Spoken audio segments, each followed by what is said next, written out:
Try natin yung ating ginawang mango ice cream.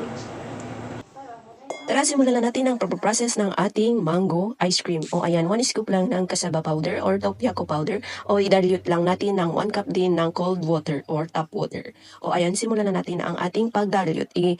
I-mekos-mekos mo lang para matunaw ng gusto ang iyong tapioca or cassava powder. Okay. Gumamit ka na ng whisk para ito ay matunaw ng husto or gumamit ka ng spoon para ito ay matunaw at hindi mabuo-buo. Ngayon naman, maglagay tayo ng 3 cup ng mainit na tubig. O ayan, pinainit ko na yung tubig kaya hinalo ko na dyan sa ating natunaw na tapioca.